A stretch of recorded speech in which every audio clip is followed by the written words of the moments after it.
საღამო მშვიდობისა.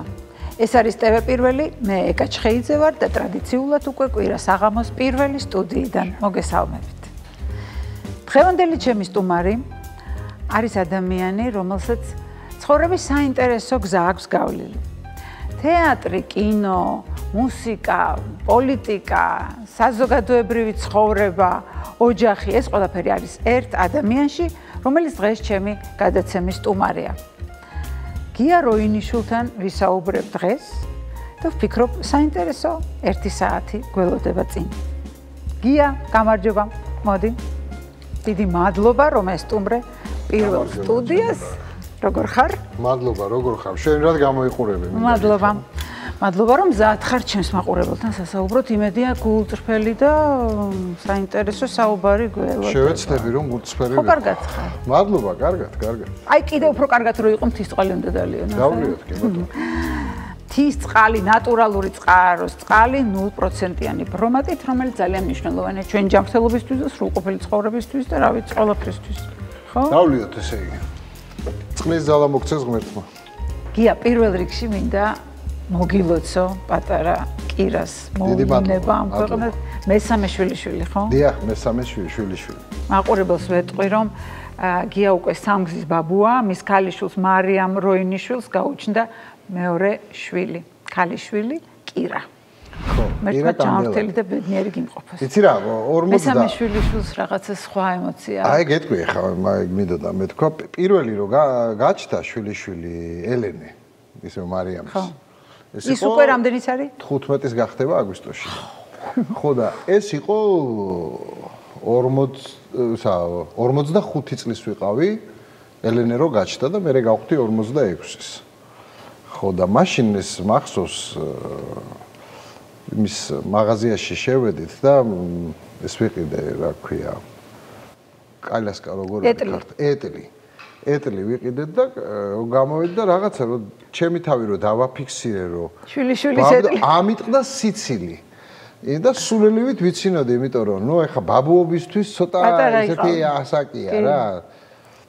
ბაბუობისთვის ახალგაზრდა ასაკი და ეხლა რო უყურებ უკვე აგერ შარშან 60 წლის გავხდი ოქტომბერში და აი ხა რო უყურებ უკვე ეს არის აი ესეთი ასაკია, როდესაც სულ გინდა რომ აი ზუსტად ის პერიოდია ხო როცა ხო და ეფერო და რაღაც უფრო მეტი ის თუმცა რა ვიცი ხა წინა ორი შვილიშვილი რა ვიცი ფანტასტიკური ურთიერთობა გვაქვს მეგობრობთ და ესე სხვათა შორის ანი მითხრა ჩემმა რძალმა რომ იცი მეთქი ანის უთხარი მე უпроსორად რომ ესე რა მარიამთან მეთქი კოკოს შვილთან რო ურთიერთობ ადრე ვიყავით ტოლები მეთქი და ხო, ეხლა უფროსი გახდითო, ხო? კი მე, ეხლა უკვე ესე მელაპარაკე, გია და გადაჭი.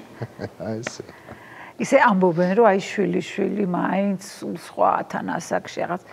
მაგრამ სხვა რამე ალბათ შვილის სიყვარულს ვერ ცვლის. აი, მარიამამ მკითხა, ელენეს ვეფერებოდი ახალ დაბადებულზე მაშინ და იეჭვიანა. მაგრამ ახსოვს და ეს მიყურა კაი ხანს და ძა ვეფერებოდი.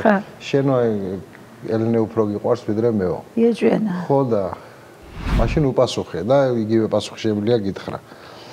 და ელენეზე იმიტომ გიждდები რომ შენი შვილია მეთქი, იმიტომ რომ შვილს ვერ ცვლის ვერავინ, ჩემთვის ყოველთვის. ხო, რა თქმა უნდა.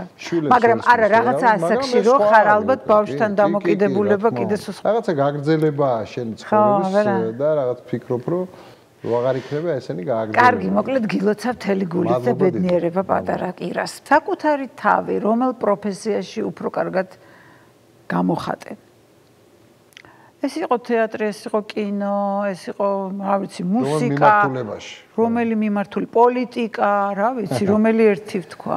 ეხლა ნახე, ჩვენ მეც და შენც, მე ასე ვთვლი ყოველ შემთხვევაში, მე და შენ ისეთი კოლეგები ვართ და ისეთი პროფესია მაქვს, რომ პროფესიასაც ვერ ვარქმევ ამ ეს ბედისწერა. ჩვენი საქმე და სხვათა შორის პოლიტიკაც. აი, პროფესია კი არ ქვია, პროფესია არის კარგი იურისტი, პროფესია არის კარგი ექიმი, პროფესია არის კარგი, რა ვიცი რა.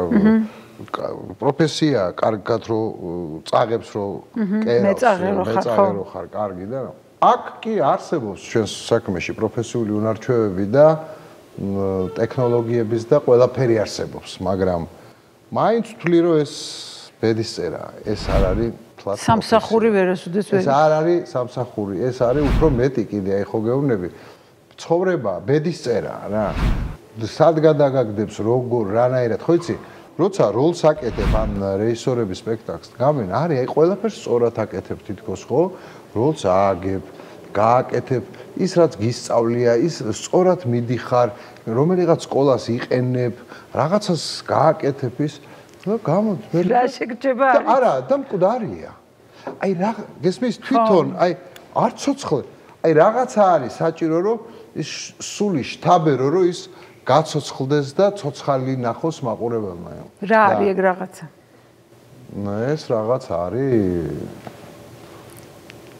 არ ვიცი რა ქვია სახელი, მაგრამ სულია რაღაც რომ უნდა იცი როგორ ხელოვნება უნდა სუნთქავდეს. ანუ ჩვენ რო ეხა უყურებთ ამ ძალიან დიდებს მაგალითად როცა უყურებ მიქელანჯელოს დავიდს, ქვა არის, ხო? მაგრამ სუნთქავს. ან გურამიშვილს რო უყურებ ბერძენიშვილის, აი სუნთქავს. ქვა სუნთქავს და შენ ეხა მსახიობი შენი ორგანიზმია, შენი ქვაც, შენი ასე ვთქვათ, საჭირო საშუალება იმისთვის, რომ რაიმე გამოხატო და გააკეთო, ხო? შენ თვითონ ხარ, შენ თვითონ გაქვს ფუნჯიც, შენი სხეული და შენი ფსიქიკა არის, შენი მასალაც, რომლისგანაც რაღაცა უნდა შექმნა.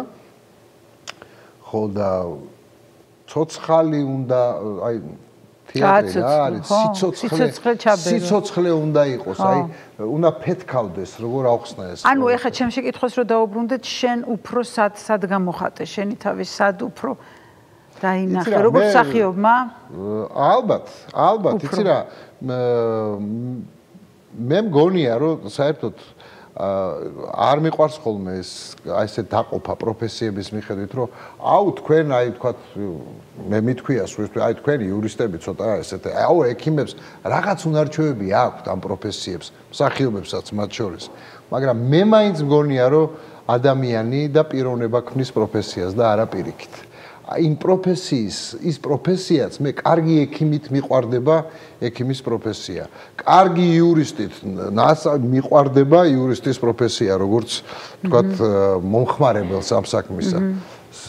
ასევეა ჩვენ საქმეშიც. მე მგონია, რომ ადამიანები ვქმნით ჩვენ იმ პროფესიას და ძალიან დიდი მნიშვნელობა აქვს ყველაფერს, მათ შორის სპინოულ თვისებებსაც, ამა თუ იმ პროფესიაში, მათ შორის დამოკიდებული. რამდენად პიროვნება არსებობს, მით უმეტეს მსახიობებში და მით უმეტეს ხელოვნებაში. პოლიტიკაში რატო წახვედი? პოლიტიკაში რატო წავედი? იყო ასეთი დრო, მაშინ მე ასე ჩავთვალე ყოველ შემთხვევაში, ჯერ შემოთავაზება იყო, მაგრამ ჩავთვალე, რომ მაშინ ჭირდებოდი ქვეყანას მე ეხლაც ჭირდები და ჩემ საქმეში რასაც ვაკეთებ და ჩვენ ყველანი ვჭირდებით ჩვენს ქვეყანას. ასე არ არის რომ მაინდა-მაინც პოლიტიკოსი უნდა იყო რომ იქ და პოლიტიკაში უნდა წახვიდე რომ იქ აი ქვეყანას ვჭირდები და შენ თუ აქ რაღაცა არ ვიცი რაღაც სხვა საქმეს აკეთებ, ამიტომ არა ქვეყანას ვჭირდებით ყველა, ჩვენ ყველანი პოლიტიკაში ვართ მაინც, იმიტომ რომ ეს ისეთი რამ არის იდიოტები ხო არა ვართ? ჩვენ ვართ ადამიანები და ძველ საბერძნეთში იდიოტებს ეძახდნენ ადამიანებს, რომლებიც თავის თავს აპოლიტიკურს ეძახდნენ. რომ პოლიტიკა არ მესმის, ჩვენ არ გვეხება, პოლიტიკა ეხება ყველას. მაგრამ ჩვენ ახლა სხვა თემაზე ვლაპარაკობთ, რატო წავედი ამ დროს? მე მეგონა რომ მე წავედი პოლიტიკაში ეკა და 2 თვეში ამის შემდეგ პარლამენტში რო შევედით, დაიწყო ომი. ეს იყო 2008 წელი. ხო და იქ იყო რაღაცეები გასაკეთებელი, ზოგი რამ გამომივიდა, ზოგი რამ არ გამომივიდა, არ ვიცი. შეიძლება არ ვიცი, კიდე არა ვარ თლად დარწმუნებული, რომ მაშინ სწორი გადაწყვეტილება მივიღე იმისთვის, საქმისთვის და არა ჩემი თავისთვის, იმიტომ რომ ჩემი თავისთვის ნამდვილად არ წავსულა. როგორც შევედი, ისევე გამოვედი იქიდან არანაირი ესეთი პრივილეგირებული და რაღაცა პრივილეგია, ამეთი და რაღაცა არ მიმიღია. ომი რომ არა, სხვანაირად წარიმართებოდა. ომი რომ არა, იცი რა, მე ვამბობ თვითონ რა მოხდა მაშინ. ომი დაიწყო, მე ომის შემდგომი პერიოდიც რთული იყო, ძალიან პოლიტიკაში ყოფნა იყო, ძალიან დიდი კრიტიკა და ბევრი რამ, მაგრამ ძალიან ბევრი მე ასე ვთვლი ყოველ შემთხვევაში, რომ მაშინ ძალიან ბევრი სერიოზული დიდი ნაბიჯი გადაიდგა ქართული სახელმწიფოს შექმნისთვის. არც ერთ ხო გეუბნები, ახლა დღეს რა თქმა უნდა, მე არც ერთ პარტიაში არა ვარ და პოლიტიკას ესე შორიდან უყურებ და ჩემი ქვეყნის გვერდით ვიქნები ყოველთვის, სადაც არ უნდა ვიყო და ვთვლი, რომ დღესაც ვაკეთებ რაღაცას იმისთვის, რაც შემიძლია, რომ ჩემი ქვეყანა სწორ გზაზე იდგეს, სწორად წავიდეს, წინ წავიდეს, პროგრესი იყოს და ასე შემდეგ. მთელი აი ჩვენი დამოუკიდებლობის დღიდან მოყოლებული არ ყოფილა საქართველოს ცხოვრებაში შემთხვევა, რომ იმ კურსზე, რაც საქართველოს ქართულმა მოსახლეობამ კი არა, მთელმა ისტორიამ ქართველებმა საერთოდ აირჩიეს და ეს ევროპული კურსია ყველაფრით, კულტურით, სოციალური მდგომარეობით, ჩვენი მენტალობით. პირველად ნახე ჩემ ცხოვრებაში, რომ ამ კურსის ჩაკეტვა ხდება ჩვენი ქვეყნის და სხვაგან წასვლა, სადაც ჩვენ ვიყავით ძალით, ოღონდ ქართველებს ეს არ უნდა და ძალით შეგვათრიეს და სადღაც ვიყავით, ეს ხო ყველამ კარგად ვიცით არა. და ჩვენი უბედობის ამბავი იყო ალბათ ყველაფერთან ერთად და არც ერთ ხელისუფალს აი დამოუკიდებლობის აღდგენის შემდეგ 90-იანი წლებიდან არც ერთს ის არ გაუკეთებია, რომ ეს გზა ჩაეხერგა დასავლეთთან, ასე ვთქვათ, ევროპასთან, მოდი. პირველად ვხედავ ამას და ეს რა თქმა უნდა საგანგაშოა, ძალიან საგანგაშოა რა. და ძალიან მნიშვნელოვანია, რომელიც ახალს მე არაფერს არ ვამბობ, ისეთი შეგრძნება მაქვს და იმდენი საუბარია ამის შესახებ ეთერით, რომ ყველამ ყველაფერი იცის, მე დარწმუნებული. აი ყველამ ყველაფერი იცის. და ყველა უმრავლესობა მადლობა ღმერთს, ჩვენი მოსახლეობის, მე ასე ვფიქრობ, რომ ძალიან სწორად უყურებს ამ პროცესებს და რა ვიცი, უნდა გადარჩეს ეს ქვეყანა კიდევ ერთხელ. ბევრჯერ გადარჩენილა და მე დარწმუნებული ვარ, რომ ახლაც გადარჩება. ჩვენ ამ თემას კიდე დაუბრუნდებით. ეხლა მაინტერესებს რაიმე სირთულეები თუ გადაგიტანია იმის გამო, რომ პოლიტიკაში იყავი? კი, როგორ არა. იმიტომ რომ პოლიტიკაში როცა ხარ, იქ არც ოპოზიციაში არის ვიღაც, ხო? მაშინაც ოპოზიცია არსებობდა და ქუჩის და საპარლამენტო და ასე შემდეგ. რა თქმა უნდა, ვიღაცებს შენი აზრები არ მოწონს, ვიღაცებს რა თქმა უნდა ეს რთულია ძალიან, მით უმეტეს ხელოვანისთვის, მსახიობისთვის, როდესაც ჩვენი პროფესია როგორია, რომ ან სპორტსმენისთვის სხვა კუთხით გიცნობენ, უყვარდე შენი პროფესია ითხოვს იმას და შენ თავისთავად რომ შენთან მოდის ყველანაირი მაყურებელი, ხო, დარბაზში. შენ გიყურებს ყველა და როდესაც შენ რაღაც ხარს იჭერ, თქვათ, ერთი პოლიტიკური გუნდის და უკვე იმას განაწყობ. ხო, სხვა მიყვარს, მაგრამ აი რატომ აი ეს არსებობს, რა თქმა უნდა. ამიტომ რთული საკითხია, მაგრამ მე მგონია, რომ მაშინაც აი დღეს რაც ხდება, მაშინაც ძალიან დიდი საფრთხე ემუქრებოდა საქართველოს რუსეთის მხრიდან, ძალიან დიდი საფრთხე და რატომღაც მაშინ ჩავთვალე, იმიტომ რომ მე გრძნობდი ამ საფრთხეს. იგრძნობოდა ეს ყველაფერი. ზოგი გვიან მიხვდა, ზოგი უფრო მერე კიდე უფრო გვიან მიხვდა, ამას არ აქვს არანაირი მნიშვნელობა. მაგრამ მე რატომღაც ეს მაშინაც გრძნობდი, რომ შეიძლებოდა, რომ აი ეს რაც ამის ნელ-ნელა ვკარგავთ დღეს, აი დღეს რაც ხდება. აი მაშინ იგრძნობოდა უკვე, რომ საშიშროება უკვე იდგა. ამისი რომ და რატომღაც ჩავთვალე, რომ ბრძოლის ველზე უნდა ყოფილიყავი, ასე ვთქვათ. პოლიტიკური ბრძოლის ველზე. პოლარიზების თვალსაზრისით დღეს უფრო რთული ვითარებაა? თუ მაშინ იყო უფრო რთული? პოლარიზაციის კუთხით დღეს უფრო რთული სიტუაცია, მე რომ მკითხო. თუმცა მე ვერ ვიტყვი, რომ ეს პოლარიზაცია არის აი ადამიანებს შორის არის, რა თქმა უნდა, დაპირისპირება, ზოგი ხარს უჭერს ამ ეგრეთ წოდებულ ხელისუფლებას, ზოგი ფიქრობს, რომ ესეა სწორი, ზოგი, მაგრამ ამაზე მე მგონია მაინც რომ საზოგადოების უმრავლესობა ცალკე დგას და სხვა პოზიციაზეა და სერიოზულ პოზიციაზე და ხელისუფლება ცალკე. აქ არის მე მგონი ხალხსა და ხელისუფლებას შორის უკვე ლაპარაკი. ხო ხედავ აი ამ მიტინგებმაც ამდენი ხანია უკვე მიდის ხო?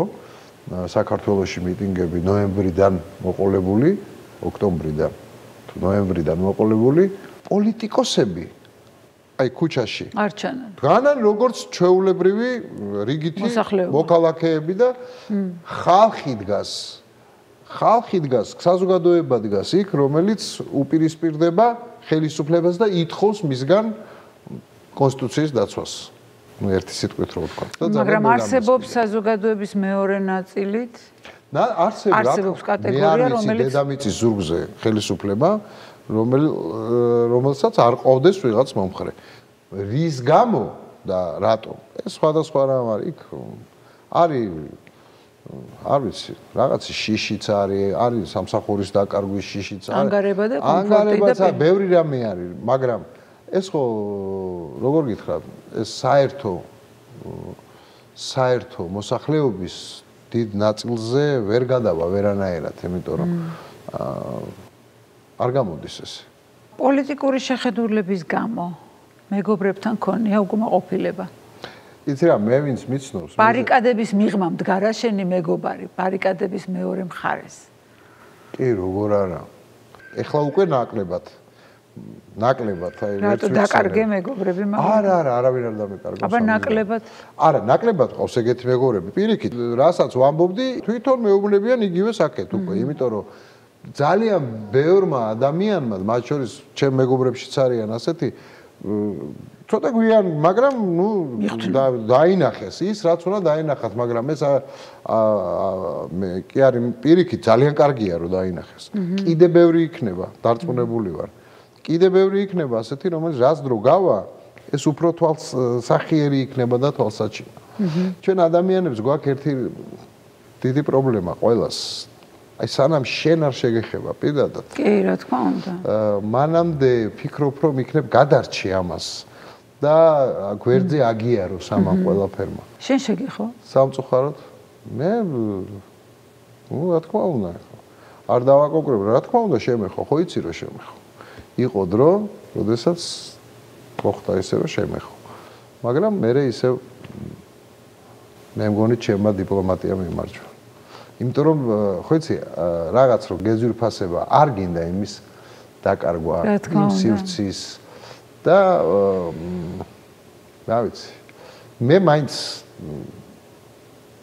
აი არჩევნების მერე 2012 წლის მერე ეხლა რამდენი ხალხი გამოუშვეს ხო სამსახურიდან მე 2015 წელსამა გავლილი ხო ასე რომ ვიცი რა სიმწარია ეს ყველაფერი როგორ რანაირად მაგრამ ღმერთმა ქნა ის რომ მეც ცოტა სხვა კუთხით შევხედე ამას ყველაფერს და ამის ავტორებმაც ამის გამკეთებ ვინც აყვა ამ სიტუაციას იმათმა სხვანაირად შენ თეატრიდან იყავი წასული მე ჩემი თეატრიდან არ წავსულ არა მაყურებელს თუ მოუყვები მე ხوار მოყვები შენ უნდა მოყვები არა არც არის მოსაყოლი იმიტომ რომ დღეს ისეთი რამ ხდება და იმდენი რამეები ხდება გარშემო და ძალიან ძიმე რომ ეს მოსაყოლიც არ არის მეტეს რომ დღეს უკვე კაი ხანია უკვე ეს პრობლემა არ არსებობს მაგრამ ის ადამიანს ხო გრჩება არა ხო მაგრამ მაყურებლისთვის საინტერესო იქნება პარალელების გავლება და მოკლედ ვერ მოუყვები მაყურებელს რა მოხდა მაშინ რატომ იყავი იძულებული წასულიყავი თეატრიდან მაშინ ესე კითხო ну ასე გადაწყვიტა მაშინდელმა ხელმძღვანელობამ რომ მე უნდა წავსულიყავი თეატრიდან და გამიშვეს მაგრამ ეხლა ეს ოსფაქტურ ვამბობ ამას ყველაფერს იმიტომ რომ იმ ხელმძღვანელობას ზუსტად მაშინ რომ ჩვენ მე ძალიან ბევრი ვისაუბრეთ ჩემი თეატრში მიბრუნების შემდეგ და თითქმის ყველაფერი გარკვეულია და ვიცი რომ რა სიტუაცია იყო როგორ და რანაირად ყველაფერი არავის არ გახარებია ამ ბრძანებაზე თეატრში ხელის მოწერა აი გულწრფელად გეუბნები. პოლიტიკური სარჩული ქონდა როგორ? არ ვიცი, ალბათ. კარგი, დაგანებებ თავს, მისაღებია. ოჯახში ყველა წევრს გაქვთ თქვენი წილი პოპულარობა. საზოგადოების სიყვარული ან რიგ შემთხვევაში გულის წყრომაც, ხო? კი. დაძაბული ხარ ამის გამო? კი, მე ყველაფერს თვალს ვადევნებ და მით უმეტეს ჩემი ოჯახის წევრებს და ამიტომ რა თქმა უნდა სანერვიულოც არის, მინერვიულია კიდეც მიფიქრია, იქ მამის ინსტინქტი ირთვება, ხო იცი, ყოველთვის რომ მე მიფიქრია იმაზეც, რომ ასე რომ იქცევა ახლა ეს ჩემი შვილი. გამოყვება. არა, მე როგორ მოვიქცევდი, ან როგორ უთხრა რომ ესე არ მოიქცე. რაღაცაზე მithქვამს რომ ესე არ მოიქცე, რაღაც ფორმაზე ვთქვათ. და მე არ ვთვლი რომ რაღაც ფორმა რაღაც შემთხვევაში სწორია, მაგრამ სწორი იყო, მაგრამ რა мотиваციაც თვითონ აქვს და რა არგუმენტების თვითონ აქვს. როგორ შეიძლება იქ რომ მე ვთქვათ ხანდახან უფრო მეტად გულწრფელად გეტყვი რომ ორივეთი რაღაცნაირად მიამაყია კიდეც რომ რაღაცა შორიდან ესე ღირსეულად იქცევია. აი შემიძლია ვთქვა. აი როგორია, აი ორივე შვილი ისეთი რომ მყავს რომ ამაყობ. თავის პროფესიითაც, თავის საქმეშიც ყველაფრით რო იგიცი. იცი რა ეს მათ ისეთი პროფესიები აქვთ ორივეს და ისეთ საქმეს აკეთებენ რომ ჩანან და ასე თუ ისე საზოგადოება იცნობს ორივეს და მე რო უყურებ მათ თაობას და ესენიც მათი ნაწილია ისეთი კარგები არიან ისეთი იმდენი დადებითი მოდის მათგან იმდენი ყველა მთელი თაობა ეხლა ცუდი და კარგი ყველგან არის მე ვერ ვიტან ხოლმე თაობების დაყოფას ხო იცი ჩვენი თაობა ესე ის თაობა ეს არ შემიძლია იმიტომ რომ ცუდი და კარგი ყველა თაობაშია მაგრამ აი მათ სამეგობროს მათ გარშემო დიდი სამეგობროს ობიექტური მოცემულობა თაობათა ბრძოლა თუმცა ხო აი სხვადასხვა პროფესიის ხალხი რა ისეთები არიან რომ მე არ ვიცი უბრალოდ აი სიამაყით მევსება რომ გული რომ აი ესეთები არიან ეს თაობა მოდის ასეთი და გახნილები ნიჭიერები ლაღები კიდე უკეთესები ლაღები და ლაღები ძალიან და აი ეს მიხარია ზუსტად და გულწრფელად მომი აი ეხლა მარიამს რო უნდა ეს ემშობიარა ხო ძალიან ახალგაზრდა მიანი იყო და რაც რომ მივედი რა საგულშენ მატკივროდ რომ მივედი ისე კარგად გამესაუბრა ექიმი ახალგაზრდა კაცი ალბათ მათი ტოლია რა ჩემი შვილების აი პროფესიონალი ძალიან ეთყობა კაც რომ დაუჯერებ ენდობი რა თქმა უნდა ესეთი მაგალითისთვის ვამბობ ასეთი ბევრი ძალიან ისინი დამოუკიდებელ ქვეყანაში არიან დაბადებულები ამას ჩვენ რაც არ უნდა თავი კი ჩვენ ძალიან დიდი ტვირთი და ჩემ თაობას და ჩემს წინა თაობასაც ძალიან დიდი ტვირთი და ტკივილით და რა ვიცი უამრავი პრობლემებით მოვდივართ და მოვდიოდით მაგრამ ამათ ეს პრივილეგია აქვთ რომ ისინი დამოუკიდებელ საქართველოში დაიბადნენ შეიძლება არც ისე თავისუფალში და ამ თავისუფლებისთვის იმიტომ იბრძვიან ასე გამალებით რომ ისინი დამოუკიდებელი ქვეყნის შვილები არიან და მათი მოთხოვნილებაც პრეტენზია საკუთარი თავის მიმართ და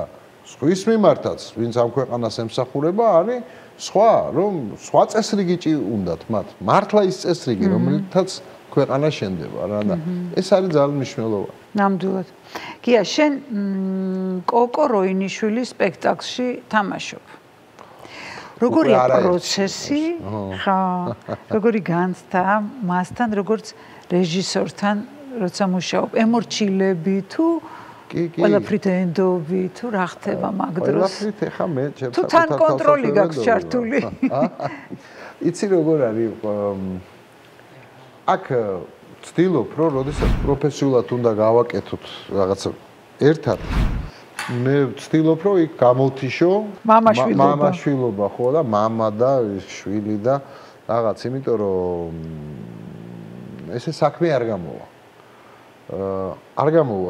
არ გამოდის ხელს უშლის. ხო, ხელს უშლის ეს ყველაფერი და ამიტომ აიმე შვილო აპაპაპ მე არა მაქვს ეგისა. და იქ თვითონაც ასეა სხვათა შორის განწყობილი არა მარტო ჩემს მიმართ ხა ხო უყურებს სახიობებთან როგორ მუშაობს. ძალიან დიდი განსხვავებაა, მაგალითად 2021-ში ხო 2021-ში ვითამაშეთ ესა თუმანიშვილში კუგელმას დაიდგა. აი იმ კოკოსა და ეხლა მქონდა პრემიერა ერთი 10 დღისი. დიდი სხვაობა.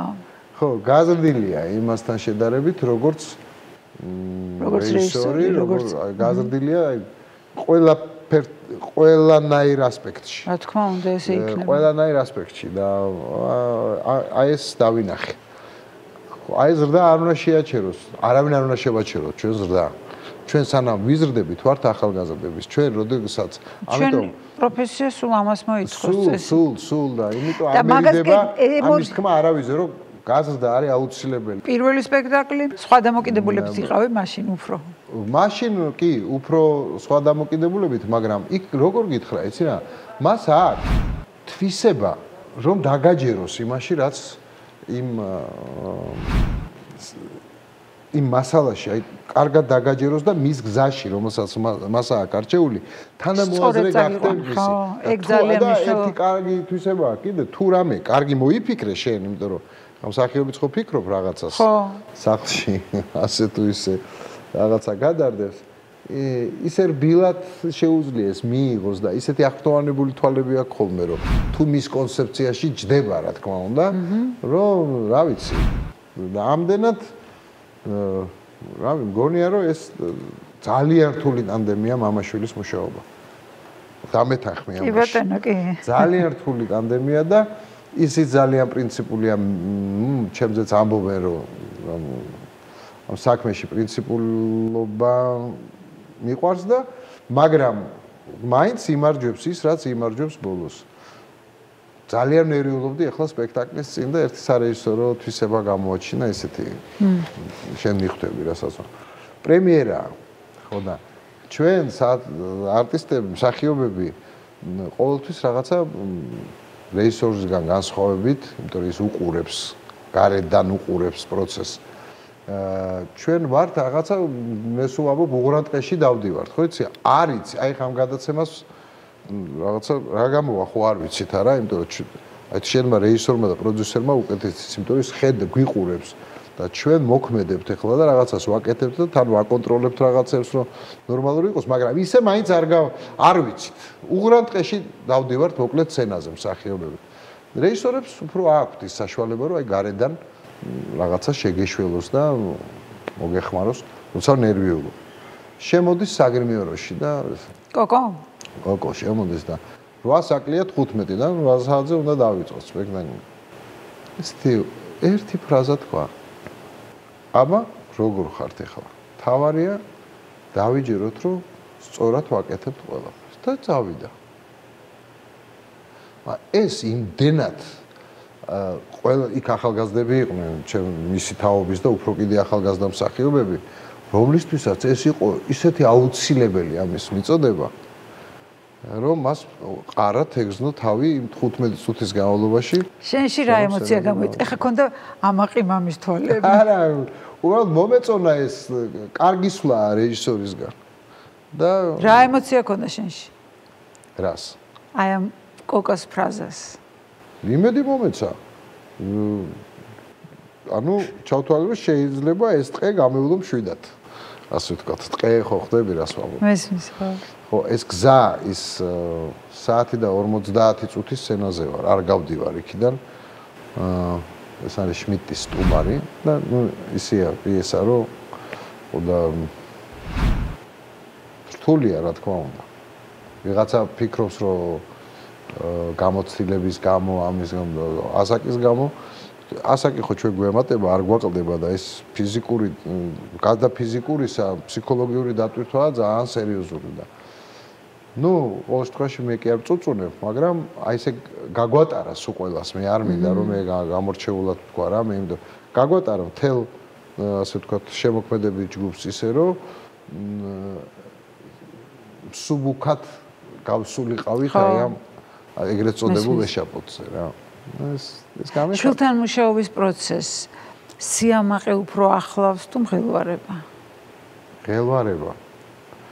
აი, სიამაყე გაგეხარდება ხა მშობელი ხარ და გიხარია, როდესაც შენი შვილი რაღაცა კარგს გააკეთებს, მაგრამ მღელვარება უფრო მღელვარება. სულ ვეუბნები ფრთხილად, სულ ფრთხილად, ნუჩქარო. მიეპარე. ხო, ნუჩქარო, არა, ფრთხილად.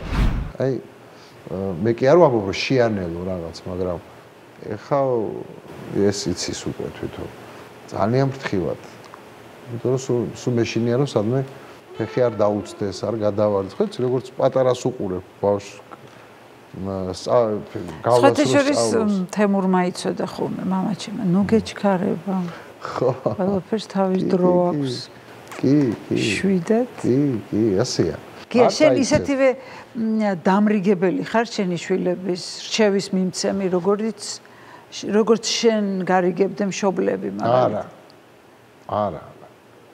არა, ჩემი მშობლების თაობა უფრო მეტი დამრიგებელი იყო და უფრო მეტი ეს მენტორული ტონი უფრო მეტი იყო. რა თქმა უნდა. არა, მე ვისწავლე ერთი რამ. ერთი მესურჩევის სახით ვლაპარაკობ. და ამას ჭკუის სწავლებას ვერ დაარქმევს ადამიანი. რომ ჭკუა არასოდეს მე ჩემი შვილებისთვის ჭკუა არ მისწავლებია. თუ მკითხავენ, უპასუხებ. ხო, იმიტომ რომ თუ საჭირო ვარ, თუ ეკითხები ადამიანს, ესე იგი გჭირდება მისი აზრი, ხო, რაღაცას. თუ მკითხავენ, რა თქმა უნდა, თუ არა საკუთარ შეცნობებზე ისწავლონ. ხო, ადრე უფრო ვერ თოკავდი ჩემ თავს, კიდე ერთხელ გეუბნები, ცოტა ახალგაზრდები რო იყვნენ, ან ერთი ან მეორე და ეხლა მე ეს უკვე ვისწავლე მეც, რომ და მათაც თუ დაჭირდებათ აქ უბრალოდ ეხლა უკვე რო უყურებ, რას მიაღწიეს, როგორები არიან, უფრო ენდობი შენს მათ გადაწყვეტილებას. ხო, აქ მე მარტო პროფესია ხო არ არის. ხო, რა თქმა უნდა. ცხოვრებაა და მარტო პროფესია არ არის. მაგრამ ამიტომ ჩვენ ძალიან ბევრი გვისაუბრია ერთთანაც მარიამთანაც არაპროფესიულად როგორი მამა ხარ სახლში? აი, იმათ კითხე, კაცო, მე რა ვიცი ხარ, როგორი მამა ვარ. იმათაც ვკითხავ, შენ ხარ ჩემი სტუმარი დღეს და შენი გადმოსახედიდან? რა ვიცი, ჩემოეკავა. მეგობარი მამა ხარ ალბათ. აი, მე სულ ისა მაქვს უკმაყოფილების გზნობა, რომ რამდენიც მინდა, იმდენი ვერ მივაწოდე ჩემ შვილებს რაღაცეები რა. რაც მინდოდა და რაც მინდა. თამრიკო როგორი დედაა? თამრიკო არის ძალიან კარგი დედა. თამრიკო არის ასეთი იყო ყოველთვის. აი ყურადღებით გადაფოფრილი აბა როგორ სად მიდის ხანდახან უკვე მისი მოკითხვები ამასაკშიც კიდე უკვე ეუბნებიან რომ დედა აი ეხა მე მგონი შვილებსაც ხდება მისი მოკითხვები როგორც ვიცი. კი, ეს მისი ხასიათია ასეთი.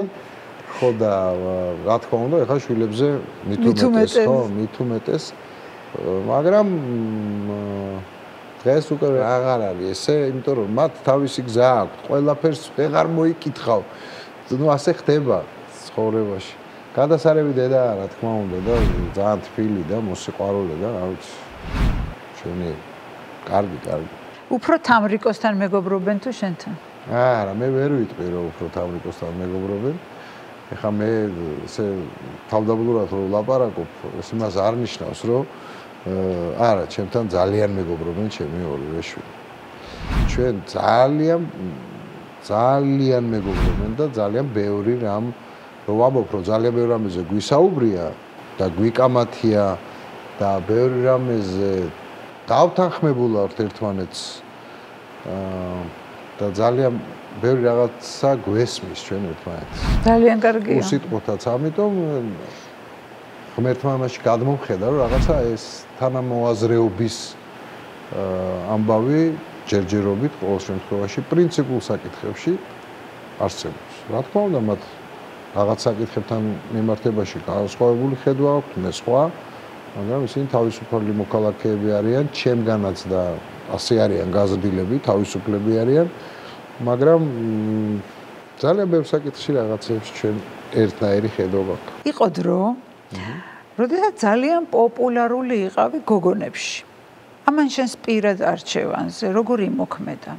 იცი რა, შენ ახლა რასაც ამბობ, მე ესეთი რამე ახალგაზრდობა. ასეთი რამეებისგან განებიურებული არასოდეს არ ვარ. მე ვიცი ბიჭები, ჩემი მეგობრები, რამოდენიმე ზმაკაცები ახალგაზრდობაში, აი უბრალოდ არჩევანი იმაზე არა ძალიან მოწონდა, ჩემზე მე არასოდეს არ გამიგია, რომ აი და მე არ გამიგია. ყოველ შემთხვევაში, ჩემამდე არ მოდიოდა ეს და როგორ მიხვდი, რომ ქალი, რომელიც შენს გვერდზე უნდა ყოფილიყო, შენი მეორე ნახევარი უნდა ყოფილიყო, უნდა ყოფილიყო თამრიკო. არჩევანი გავაკეთე ის, ვინც მე თვლიდი, რომ ჩემს გვერდით უნდა ყოფილიყო და გავაკეთე ეს არჩევანი, ასე. იმ დროისთვის თამრიკო ძალიან პოპულარული იყო, არა მარტო თბილისში, საბჭოეთის მასშტაბით. ყოინტ ბზიურის აი მისი გულის მოგება როგორი იყო? როგორი მოსაგები იყო ახლა მისი გული? რაიმე? რითი მოინადირე თამრიკო ჭოხონელიძის გული? მიპასუხე შენ მეკითხები ისეთ კითხვებს, რაზეც მან უნდა გიპასუხოს, კაცო. მე როგორ მოვინადირე მისი გული იმანიცის მე ხვალ ვიცი. ის პოპულარული თამრიკო ჭოხონელიძე ყველას რო უყვარდა. როგორ მოინადირე შენ? გულწრფელი ვიყავი ალბათ იმ დროს და ალბათ და ეს მოეწონა. ალბათ არ ვიცი. აი ესე მოვინადირე. 24 წლის ვიყავი, როცა დავქორწინე. როგორი იყო ორი ხელოვანი ადამიანის თანაცხოვრება? პოპულარობა საზოგადოების ყურადღების ქვეშ იყო. და ეს ხომ არ გიშლიდათ ხელს? ხანდახან ხელი შემცველიც იყო. ხანდახან კი. აი ნუ ზედმეტი ყურადღება თუ? ზედმეტი ყურადღებაც ხელი შემცველია. თან წარმოიდგინე ხა 90-იანი წლები, თქვენ 88 წელს ჩვენ 88 წელს დავქორწინეთ და 90-იანი წლები ძალიან ომი რა შიმშილი ყველაფერი ეს ჩვენს ოჯახს და გაჭირვება და ეს ორი ბავშვი და ყველაფერი როგორც ყველა ესეც ჩვენ გამონაკლისები არ ვიყავით ეს გადაიარა ყველა ქართველმა ხო და აი ეს ყველაფერი გადაიარა ჩვენმა ოჯახმაც პატარა ოჯახმა რა ეს ორი შვილი და ჩვენ ამ სირთულეებს რაღაცნაირად მაშინ გაუძელით და მერე ქონდათ პაუზა ცხოვრებაში რა გადაგაფასებინა ცხოვრება იცი რა მე არასოდეს ამ თემაზე არასოდეს სხვებისგან განსხვავებით არასოდეს არ მილაპარაკე იცი ვინ იყო ეს კაცი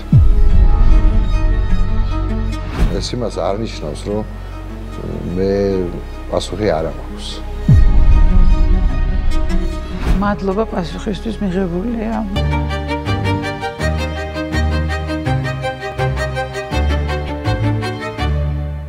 მერე ქონდათ პაუზა ცხოვრებაში რა გადაგაფასებინა ცხოვრება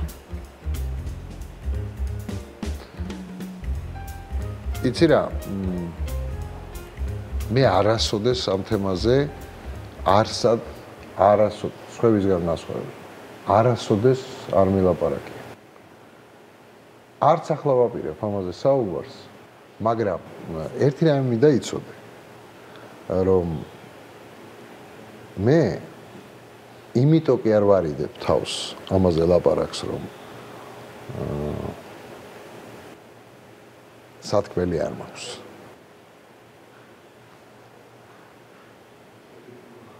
იმიტომ რომ ეს არის ჩემთვის ტაბუ დადებული თემა აი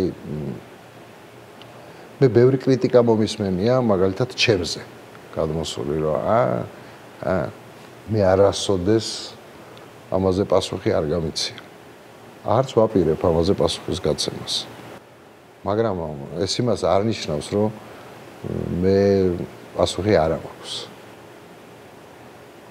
აი მით შემოვიფარგლებ თუ შეიძლება მადლობა პასუხისთვის მიღებულია გია ზედმეტი თავის ტკივილი რას მოაქვს ცხოვრებაში კარგი კითხვა ზედმეტი თავის ტკივილი მოაქვს ყველაფერს ზედმეტობას კი ყოფილა ბევრი ასეთი როცა შენ თავს ვერ შეაფასებ როცა ზედმეტი მოგივა რაღაცაში თუნდაც აი ვთქვათ ხო ან ზედმეტი ყველაფერში არსებობს ხო იცი დათმობაშიც და არ დათმობაშიც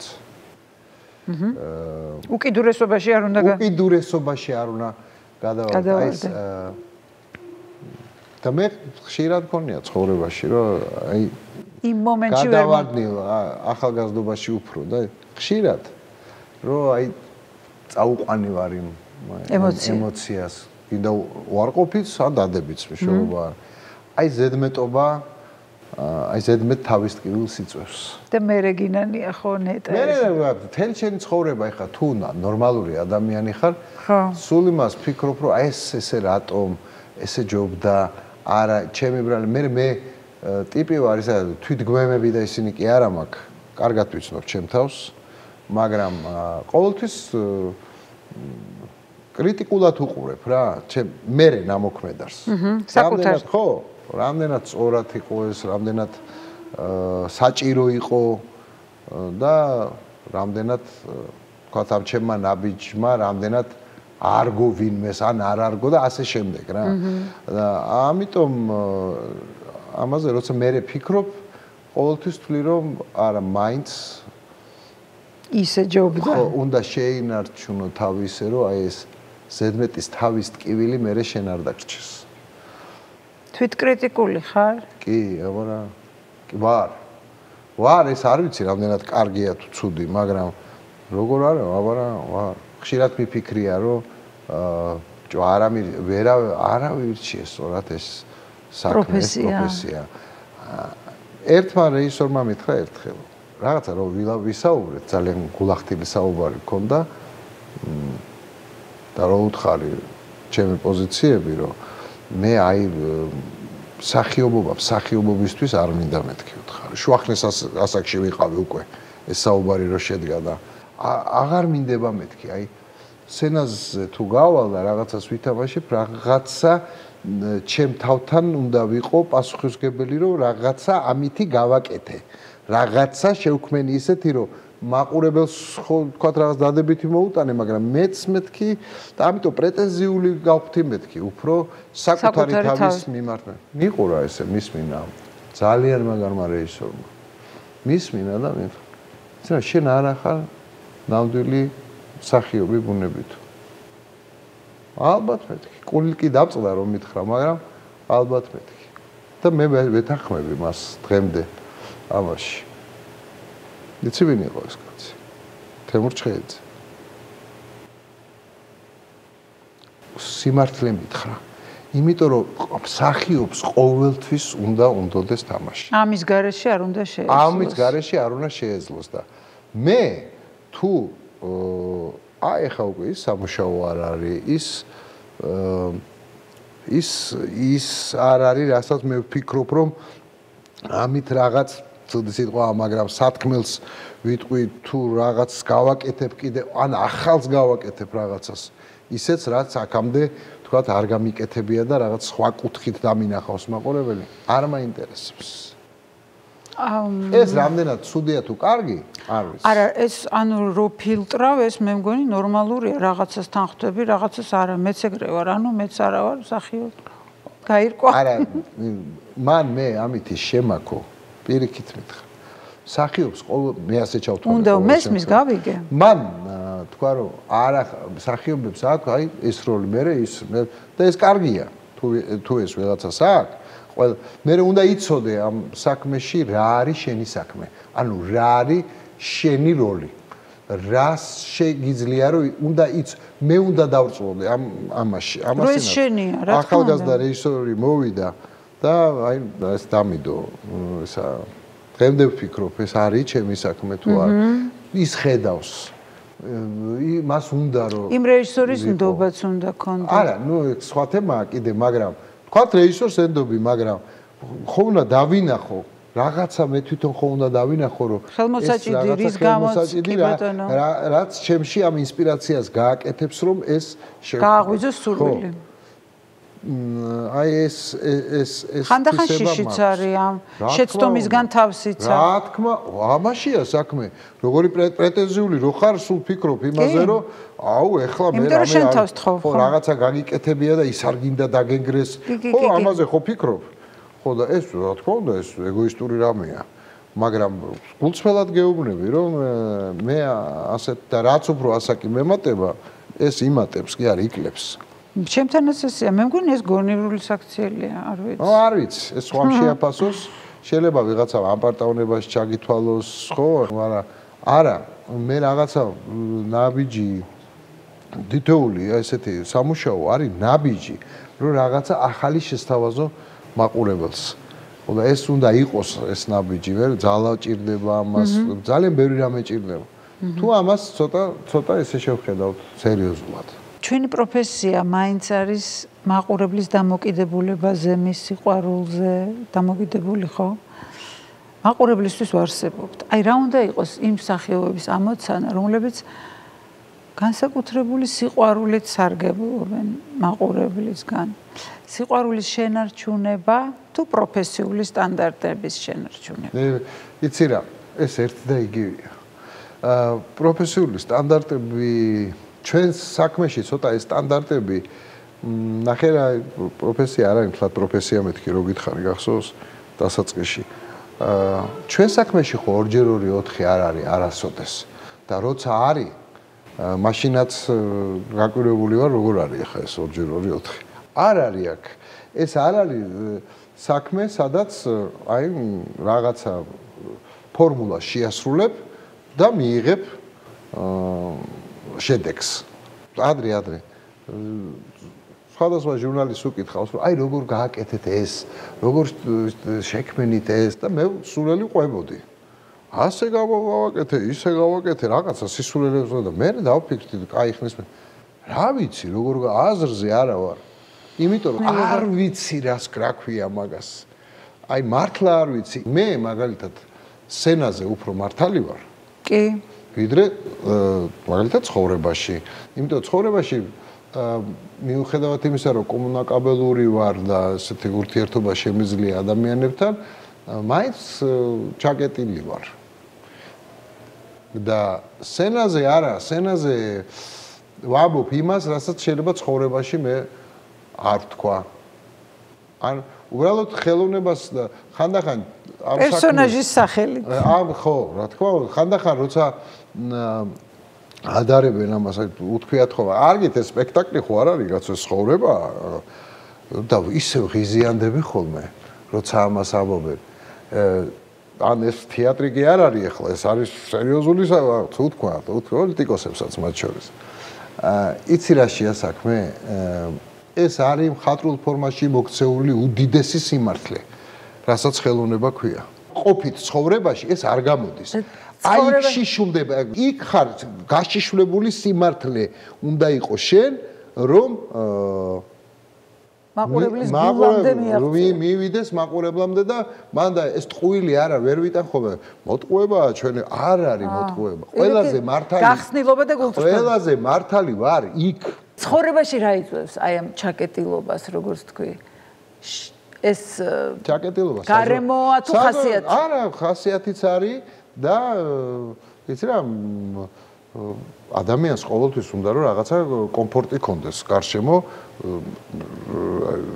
რაღაც ზონა კონდეს თავისი რომელიც არის შვიდად მაგრამ საქმეს აკეთებს არის ხო ყველასა აქ ეგეთ ზოგისთვის ეს ოთახია ზოგისთვის არ ვიცი რაღაც ადგილია ზოგისთვის გარემოა რაღაცა განსაკუთრებული სადაც ის იკეტება და არა თავისი უნდა რომ კონდეს ცხოვრებაში ყოველთვის ხდება ხოლმე ყველასთან გულწრფელი რაც არ უნდა ელაპარაკოს ახლა და ვინც არ უნდა მითხრას ყოველთვის გულწრფელი ვერ იქნები ყველასთან ესა გამორიცხულია უწევ ანგარიშზე გამორი ბევრი რამ არის ძალიან რაც თუნდაც აი ანგარიშს რო გაუწევ და გაითვალისწინებ უკვე დამთავრდა ეს არის აბსოლუტურად სხვა რა და ხელოვნება არა ხელოვნება ის ადგილია ზუსტად სადაც შეხვალ და შეგიძლია დაიცალო და გააკეთო და მიაწოდო ის რასაც მართლა გულწრფელად ფიქრობ შენ და შენი აზრი შენი გონება ამითია სავსე ეს არის ძალიან მაგარი საშუალება ოღონდ მას ფორმა აქვს ასეთი ხან კომედიით აწოდებ ხო რა თქმა უნდა გეთანხმები ტრაგედიით აწოდებ ხან დრამით და ხან სად ხარ ყველაზე მშვიდად და ის რაც ხარ სინამდვილეში მე ვიცი მარტო რო ვარ ალბათ შენ თავთან ხო და ეხლა ჩემ პატარა შვილიშვილს რო უყურებ. დღეს უყურებდი ესე რაღაც ეძინა და მე თვალები გაახილა. არ ვიცი მხედავს, არ მხედავს, როგორ მხედავს, მგრძნობს, მაგრამ არასოდეს აი ორის კვირის არის თუ სამის არ მიკოცნია, არ მივკარები ვარ. იცი რატო? იმიტომ რომ აი ყველაზე სუფთა თუ კი რამე არის ამ ქვეყანაზე. სისუფთავი ეხლა არის ამაში. განსხეულებული რა. ხო და ყველაზე თავისუფალი.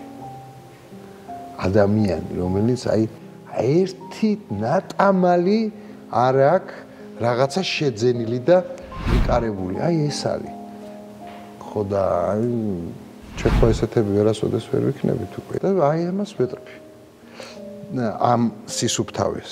იმიტომ რომ 5-6-7 წლის მერე უკვე ეს მორჩა შენ იძენ ბევრ რამეს, ბევრი რაღაცეები გეკარება, უკვე რაღაცა, მერე სწავლობ როგორ იარო, მერე სარკეში რაღაცა ხდება. ხო და აი ადამიანი არის ეს ძალიან ლამაზია, რომელიც ხელთუქმნელთან ძალიან ახლოს არის. ხო და შენ კითხვას არ ვიცი ამდენად თუ პასუხი, როცა მარტო ხარ რა. მაგრამ თავისუფალი უნდა იყო ყველგან.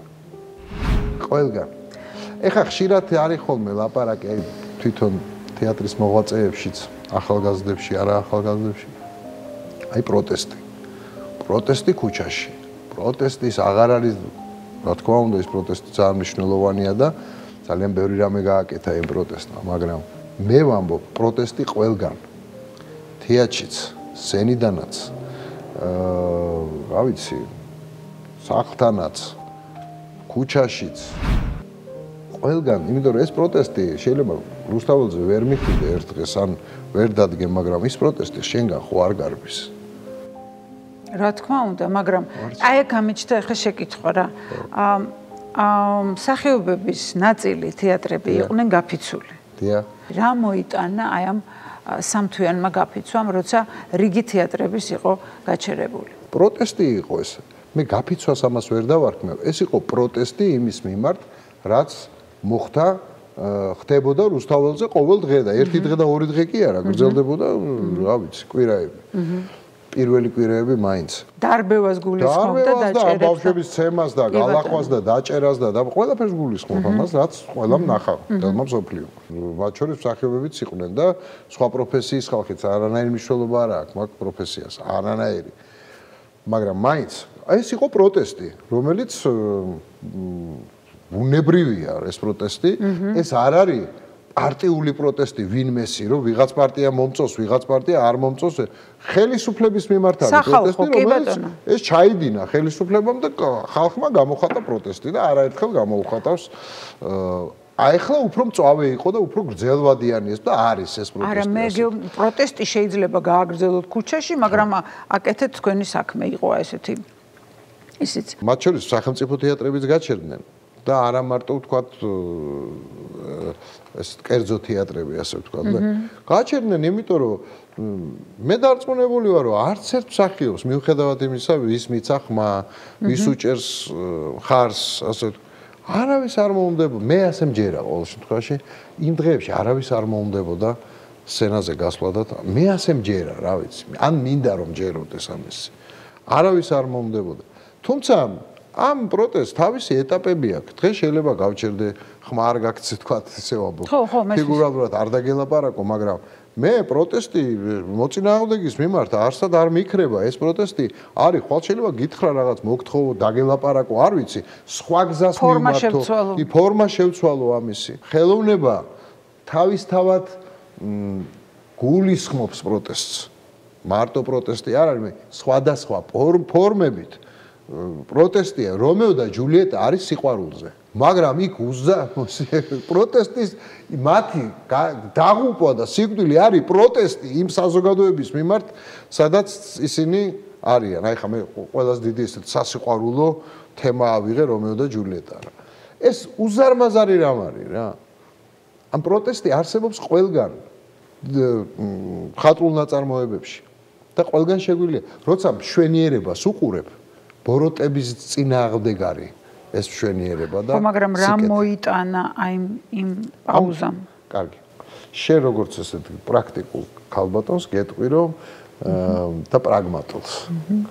ის რაც ხდება ის განწყობები რაც ხდება ჩვენი მოკავშირეების მხრიდან და ევროპის მხრიდან სადაც ჩვენ მივისწრაფით და ისინი მართლა ქართველი ხალხის გვერდით არიან მართლა გულწრფელად მართლა მოიტანა ის რომ ფინანსური შეკვეცები აქვს და ასე შემდეგ ის რაზეც კორუფცია და ხელისუფლება დგას საერთოდ რა ეს ფინანსური შეზღუდვები სერიოზულად მოქმედებს შე ვერ ხედავ უკვე აი ამ გამწარებულ ხალხს იქით აი იგივე მოსამართლეებს ან პროკურორებს თუ არ ვიცი დეპუტატებს რომ აი გამოვიძი რატო გვართ ჩვენ დასაქმის ჩემი ოჯახის წევრმა რა დააშავა რა კაცო იმის ოჯახის წევრმა რა დააშავა ბავშვი რომ ნაცემი ნაგლით და კიდე უბედურება და ციხეში ზის იმის ოჯახის წევრმა რა დააშავა ეს მოიტანა ქუჩის პროტესტმა ეს მოიტანა ყველაფერი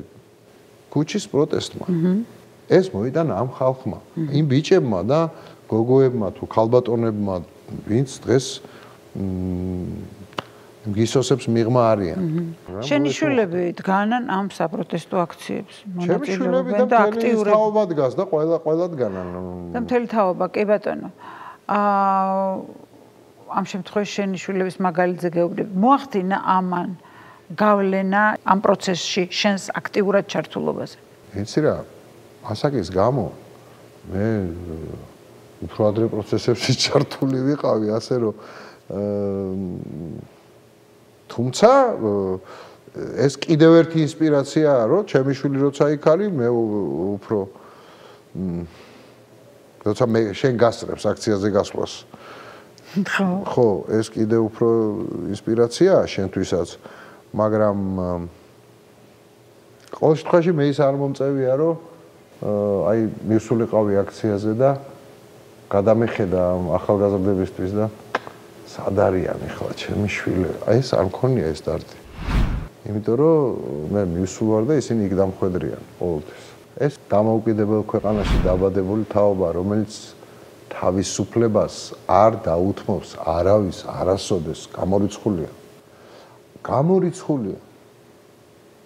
და თავისუფლება რო იყოს თითქოს მარტივია ხო ძალიან ეს თითქოს აი თავისუფლება რო გქონდეს ამიტომ უსაფრთხოდ უნდა იყოს უსაფრთხოება რო გქონდეს ამიტომ ქოლგა უნდა გქონდეს ყველაზე კარგი დემოკრატიული და მშვენიერი და კულტურული და პროგრესული ქოლგა აქ ევროპას ამის ახსნად ამას ყოველდღე გამოდიან და ადამიანები ხსნიან მე ვუყურებ ტელევიზორს ამას ამბობენ ამას ახსნა რა თუნდა ეს ხო ყველა მიცის მე ასე მგონია რომ იციან რა კონკურენცია ევროპული ღირებულება პროგრესის გარეშე შეუძლებელია ეს რომ ეს ხომ იქით არის ეს ყველაფერი მე მთელი მსოფლიო მაპატიე მთელი მსოფლიო იყენებს უკვე იმ პროგრესს რომელიც არის იქ და ყველა ცდილობს რომ ის პროგრესი მიიღოს და იმ პროცესში ჩაჯდეს და აყვეს ახალ აიდე როგორ გითხრა ძალიან ბუნებრივი რამ არის კი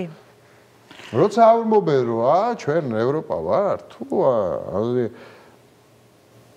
ეს ხო თითიდან გამოწოვილი და ეს არის კითხვა ეს პროცესები ესეთი მასშტაბის მაშინ რომ ყოფილიყო როცა შენ იყავი პარლამენტარი როგორ მოიქცევად არა ნუ რას ქვია მაშინ ეს საკითხი ხო არ იდგა პირიქით მაშინ ხედა ღამე ევროპის და ამერიკის შეერთებული შტატების და რა ვიცი ეს იყო მთავარი მნიშვნელობა რომ ჩვენ რა პროგრესი ვქონოდა იქით და უფრო ახლოს დავახლოვებულიყავით და პირიქით იქით მივიწევდით ყველა მარტო ხელისუფლება კი არა ხალხიც კაცო ეხლა რო იყო პარლამენტარი რას არა მე ეხლა ნუ არ ვიქნებოდი ალბათ რატომ უნდა ვიყო პარლამენტარი იცი მე მინდა ყოველთვის ხშირად რა ცუდი ხალხი ვართ არა ქართველები ვიღაცას უთქვია მე ყველაზე მაგრები ქართველები სხვა შემთხვევაში არა ეს ჩვენ რაც ეხა გვჭირს იმიტომ რომ ყველა ხო ქართველი ვართ არა და საქართველოს მოქალაქეები ხელისუფლებაშიც და არახელისუფლებაში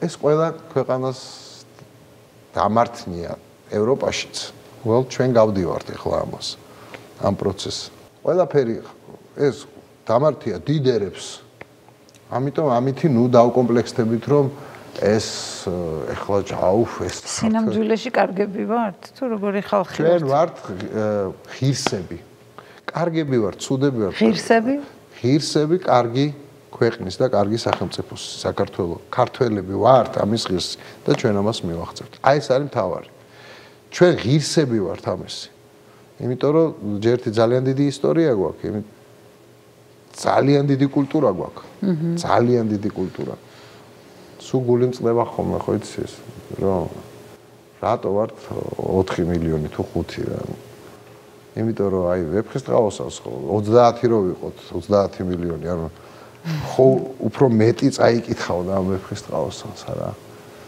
და ბევრი სხვა რამეს კიდე ისე გული მწყდება რაოდენობრივად რო ცოტანი და მეწოდებიან ისინი ვისაც თქვა ვეფხისტყაოსანი დედანში არ აქვს წაკითხვა ისე როგორც ინგლისელებს ალბათ ვეწოდებით ჩვენ რომ დედანში ბევრს რაც შექსპირი არ აქვს წაკითხვა შვილიშვილებისთვის მოსაყოლი მთავარი ამბავი რა გაქვს თავარი არის რომ რაღაცა ისეთი არ მოუყვე და ბოლოს შვილიშვილმა რომ მკითხოს სად იყავიო ბაბუ მაგ დროსო და მე დავხრიტეს ბაბუ და თავარია ეს არ უთხრა შვილიშვილს სიკვდილის წინ და არ ამგონი არის მომიწიოს იმიტომ რომ თუ მომისმენენ ბევრი რამე მაქვს მოსაყოლი და კარგი ერიშვილები არიან რა იმას მოუყვებოდი რა მაგარის ძალიან მაგარი ქვეყნის მიუხედავად ხო გეუბნები ნაკლოვანებებისა ყველგან არის ეგ და ჩვენ უნდა ვიცოდეთ რა ნაკლი გვაგვაჩნია და რა უბედურება ვქენით ჩვენივე ხელით და ასეთებიც გვიქნია ბევრი მაგრამ სასწორზე რო დავდოთ იმ ხელაწვლილი გვაქვს შეტანილი ევროპულ კულტურაში საუკუნეების მანძილზე ჩვენი ყველაფრით ეხა აღარ ჩამოვთვლი რომ ძალიან მაგარიერი ვართ რა და ეს არის პასუხისგებლობა რომ გადაიბარო და კიდევ უფრო მეტი გააკეთონ ამათ შემდეგმა თაობებმა რომ ეს კარგად დამკვიდრდნენ შინაგანი თავისუფლება საიდან მოდის ადამიანი იბადება თავისუფალი ახლა ხო გითხარი ეს მე უბრალოდ ძალიან დიდი მნიშვნელობა აქვს როგორ სოციუმში იზრდება ძალიან დიდი მნიშვნელობა აქვს როგორ განათლებას იღებს წიგნის კითხვა მარტო განათლება ხო არ არის რა განათლება არის წაკითხulis გააზრება და არა წიგნების რაოდენობის განათლება ამის მერე იწყება როცა ინფორმაციას მიიღებ ამის გადააზრება ამის გადახარშვა ამის გამოყენება ეს არის განათლება ხო ოჯახის მაგალითს ოჯახი რა თქმა უნდა იმიტომ რომ იქ დედა მამა რა ვიცი ყველაფერს აქვს ძალიან დიდი მნიშვნელობა თავისუფლება არის ძალიან დიდი პასუხისმგებლობა შენი ცხოვრების მთავარი ამბავი იცი რა მთავარი ამბავი ჩემი ცხოვრების არის ჩემი ცხოვრება თავიდან ბოლომდე რაც არის მთავარი ამბავია სულ არის მთავარი იმიტომ რომ ადამიანი და ადამიანები ამას გარედან რო გიყურებენ ხო ვთქვათ ერთიანობაში ჩანს ეს ყველაფერი მაგრამ იმ ერთიანობას ეს დეტალები და ყოველი დღე ქმნის ხო და ამიტომ ყველაფერი მთავარია და ყველაფერი მნიშვნელოვანია ძალიან მნიშვნელოვანია ყოველი დღე რაც ერთობლიობაში არის მთელი ცხოვრება. აბა რა, ძალიან მნიშვნელოვანია ყოველი დღე, ძალიან როგორ გაატარებ და როგორ იქნებ. როგორ იმოქმედებ. გული წყდება რამეზე? რა თქმა უნდა, რაღაცებზე გული წყდება, აბა რა. გულდაწყვეტა? არა, აი ესეც ძალიან მნიშვნელოვანზე და კი, მაგრამ ამის გარეშე ცხოვრება არ არსებობს. გულდაწყვეტის გარეშე შეუძლებელი. არა, ცხოვრება არ იქნება მაშინ. ასე. ცოტა ეხა ფილოსოფიურად ვამბობ ამას, მაგრამ ბოდიშ გიხდი ამისთვის. მაგრამ მართლა ეგრეა რა. თუ თუ არ წაიქეცი ხანდახან ვერ ადგები. აი როგორ გითხრა, ვერ დადგები რა. მე თუ არ მithქვია ჩემი შვილებისთვის და მე ერთი პერიოდი მოწაფეებიც ყავდა რაღაც ჩემს საქმესთან დაკავშირებით. უნდა იცოდე როგორ დაენარცხები სცენაც პირდაპირ გაგებით კი არა. გასაგებია. აი რო დადგე და ფასი იცოდე მე. უნდა დადგე, ეგ არის თავი როგორ დადგები. ესეა ცხოვრებაც. წამოდგომა უნდა შეგეძლოს. თორე ადამიანი გამზადებულია იმისთვის, რომ აუცილებლად რაღაც ეტაპზე სადღაც დაუცდება ფეხი ან მუხლი არ უღალატებს ან რაღაც, მაგრამ ან ვიღაცა ხელს კრავს. რა თქმა უნდა, არ მინდოდა გამწვავება. ჯერ მოგიწია წამოდგომა. ჯერჯერობით ყოველდღიურად ვდგები. არა, ძალიან არცხებას გულისხმობ. გავიგე, მივხვდი ხო, მაგრამ იცი რა, ეს არის აბა როგორ. თავიდან. მე ჩვენი საქმე ხო იცი როგორ და ცხოვრებაც ეგ არის. ზუსტად აი ვაიგივებ ერთმანეთთან. გუშინდელი დღე იმ სახლში რო იყო, იმ დღევანდელს არ გავს, იგივე გარემოს არ გავს, როგორც ერთი დასახელების სპექტაკლი, ერთი როლი. დღეს ნათამაშები და ხვალ არ გავს. აბსოლუტურად არ გავს ერთმანეთს. ის იმ მაყურებელთან ერთად თავდება იმ დღეს და მეორე დღეს სხვა რამ ხდება. იგივე როლის და იგივე დასახელებაზე გეუბნება. ეს პროცესი თუ არა რა, წარმოიდგინე ხა, მაშინ ხარ გეტყვი ცხოვრებაში და მარიონეტი ხარ. მაშინ აუცილებლად სხვა გათამაშებს. ხო და თავისუფალ კაცზე არ შეუძლია. დიდი მადლობა საინტერესო ინტერვიუსთვის. დაგღალეთ, მაგრამ აღმოჩნდა რომ ძალიან საინტერესო რესპონდენტი ხარ. დიდი მადლობა შენ. დიდი მადლობა და წარმატებას გისურვებ ყველაფერში. მადლობა. მაყურებელს კი შევახსენებ, რომ ჩემი სტუმარი იყო მსახიობი გია როინიშვილი, მე მომავალ კვირამდე გემშვიდობებით. ბედნიერად.